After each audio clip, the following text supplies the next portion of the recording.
Hello guys! Malamig na dito ngayon.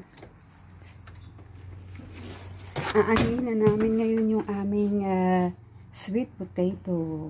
Ang aming kamote.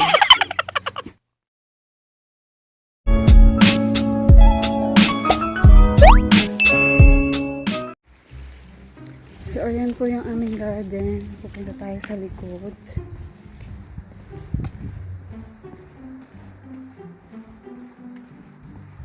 Winter na po ngayon. Pa-winter na po. Ang tawag dito, autumn na po ngayon dito. Kaya ganyan ang aming puno. Kulay orange na po siya ngayon. Or yellowish. Kasi malalaglag na po siya. Malalagas na po sila. Malapit na po ang winter. Look at, pakita ko muna sa inyo yung ibang mga laman namin dito. Kailangan pa namin mag-hire magpuputo ng mga plants namin dito kasi pag winter kailangan silang putulin para ready na ulit sila for the next summer, next spring. Ang ganda niya, guys. Look. This one. And this is the cherry tree. Ang dami niyang magbunga every summer. Punong-puno siya ng bunga. Nakikita ko sa inyo pagka namunga na siya. Ayan po ang picture niya last July. Kita niyo po, sobrang dami ng bunga niya. Sawang-sawa po kami dyan. Kung pwede lang iuwi sa Pinas, ha? So, dito tayo sa small garden ko. Veggie garden. You're not.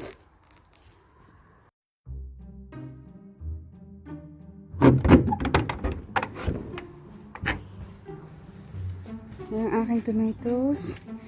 Hindi ko alam kung paano siya gagawin, guys. Lagi siyang lumalaki siya ng lumalaki. Paakyat siya ng paakyat.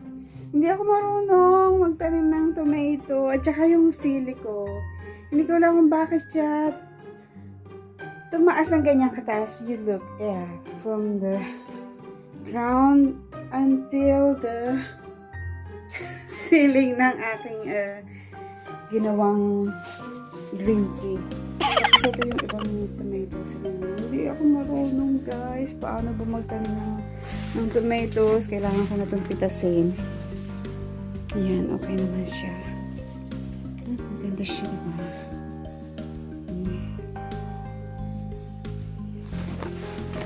Ayan. Pipitasin ko na siya. Meron pa doon sa loob. May ako muna ako naman. Tapos yung mga sili, guys. Okay. Ang dami niya. Ang dami. Oh. Ang dami niya talaga. Siguro gagawa ako mamaya ng dynamite. Lumpia dynamite. Look at that. Ang dami kasi. Pero yung iba, i-freezer ko siya. Para meron akong panlagay sa sinigang.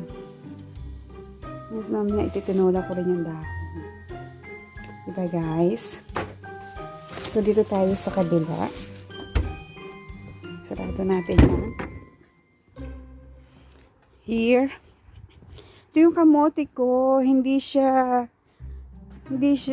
naman namulaklak. Sabi nila, pag namulaklak daw, pwede na anihin, pero inaantay ko siya mamulaklak, hindi naman namulaklak. Kaya mabuti na ani ko last time yung ibang kamote na malalaki na. Ngayon titignan ko kung meron pa rin siyang mga kamote. Siguro dito. Kasi ayan, meron na nga. Look, guys. Ayan. Tapos yung ampalaya ko, hindi naman siya. Kasi guys, late ko na siyang itinanim ng summer. Kasi akala ko, makakauwi kami ng Pinas. Tapos nag-corona. Kaya ginawa ko, nagtanim na rin ako, kaya lang hindi rin nakaabot. Sayang. Tingnan mo yung nag-iisang bunga. Here. Yan, hindi ko nakita. Nasaan ka? Ito ang nag-iisa niyang bunga. Hindi siya lumaki. Kawawa naman. Kaya, ayan. Nakakuha lang ako ng konting dahon. Nakadalawang luto lang ako ng ginisang munggo dyan. Pero okay lang. At least nakatikim ng munggo na may dahon ng ampalaya, diba guys? So, kumukuha lang ng pang ano yung asawa ko, si Alain. Para mabungkal na namin tong aming kamote. Okay guys, umpasahan ko na. Ang ko naman ito dito.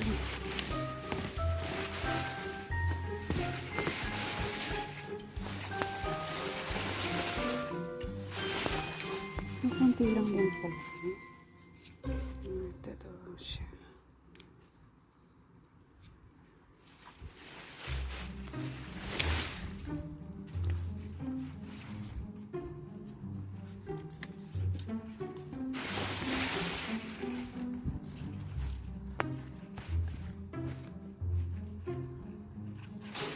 Ayan, so ano na.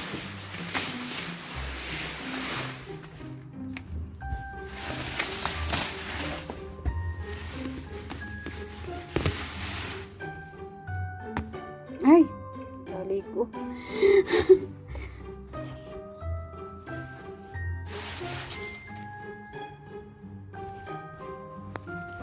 Ayan ba guys. Sige.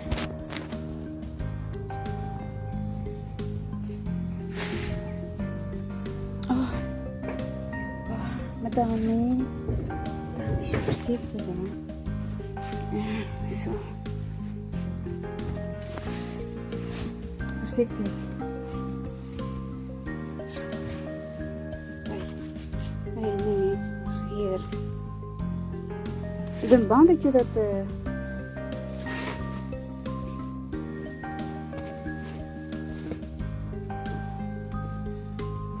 Okay. Yes. Oh, wow. Anong yan, itsura niyan, guys? Okay, there. Ha? Iyan na.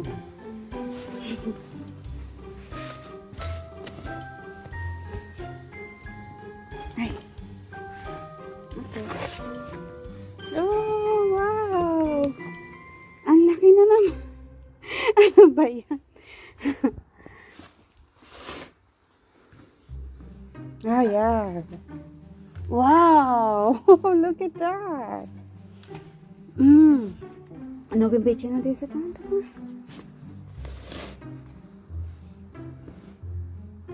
Wow. Look at that.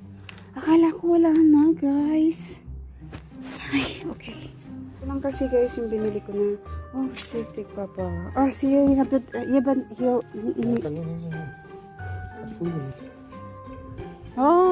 look.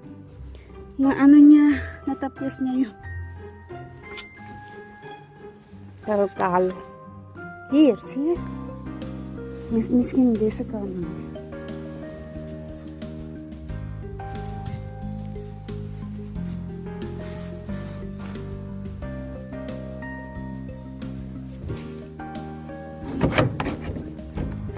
Ayan guys, kunin naman natin yung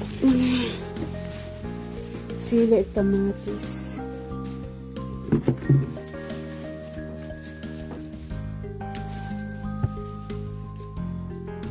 Yung iba hindi pa hinahayaan ito muna. Makasakaling yung sili.